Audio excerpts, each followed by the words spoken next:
I am very happy to have this opportunity to meet you. Great responsibility rests on the shoulders of our civil services, particularly the Indian Administrative Service. Ours is a large country characterized by great diversity, great complexity, and the unity and integrity of India has to be the primary concern of all those involved in processes of governance. This does not mean that we should lose sight of the peculiar circumstances in which your respective states may be placed. I think ours is a unique administrative setup.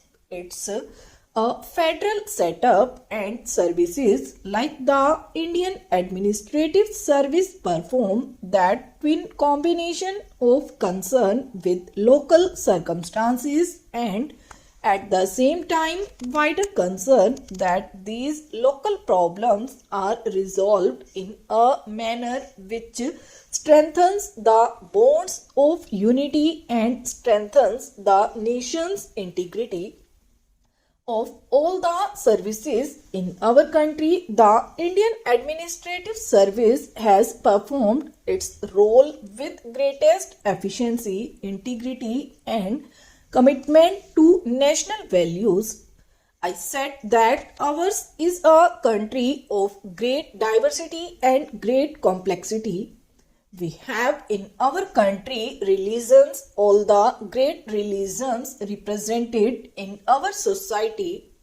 We have also large number of groups of people who are underprivileged and who have been discriminated against for centuries. And when the Constitution of India was being drawn up, the founding fathers of our Republic took it upon themselves to make up for those centuries of inequity by giving them a privileged position when it comes to admission to civil services are concerned, when it comes to giving them a share in processes of governance through participation in the state legislatures and parliament. It is therefore very essential that our civil servants should be aware of the extreme complexity of managing an entire country of India's diversity. I would therefore urge all of you that though you must specialize in acquiring a deep understanding of the problem faced by your respective states, you must also dwell deep into the whole process of nation building in a country of India's size, India's diversity, and India's complexity. I would also say that we are living in a world where human knowledge is growing at an unprecedented pace. Therefore, your stint at the academy cannot and should not involve an end of the thrust for acquisition of knowledge.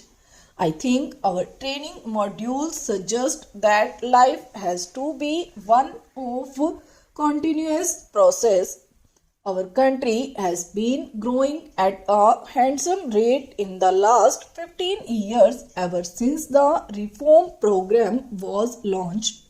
Our growth rate has averaged above 6 to 6.5%. In the recent years, we have improved upon that performance.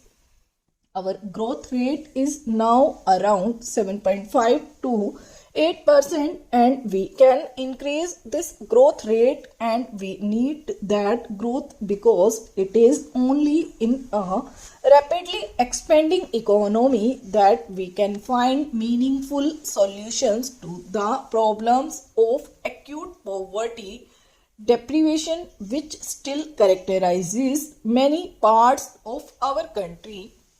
And if growth is not there, the whole process of redistribution of incoming wealth becomes a zero-sum game, and when social processes become zero-sum games, they give rise to great degree of anger, frustration, and therefore we need this vibrant growth to provide the wherewithal in which redistributing processes can become a positive sum game and not a zero sum game, and therefore understanding of the process of growth, particularly paying attention to the need of rural development, paying particular attention to the delivery of basic social services such as health, education, or the management to the municipal and panchayati Raj institutions. All these are integral to our understanding of the processes of growth, processes of change, and I sincerely hope that you will take permanent interest in all these processes of nation building.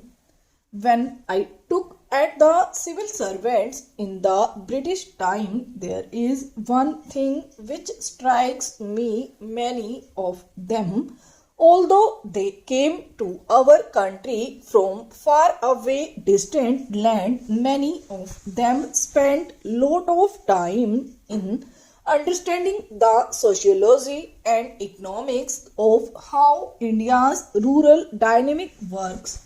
I think of late probably because people do not stay in jobs long enough. Therefore, I think that depth of knowledge that our civil servants need to understand processes of change, particularly in the rural sector, the problem of disadvantaged community, scheduled castes, scheduled tribes, they do not receive the attention that they deserve. That is why you have tensions in rural India, the Naxalite problems. These are problems which have several dimensions.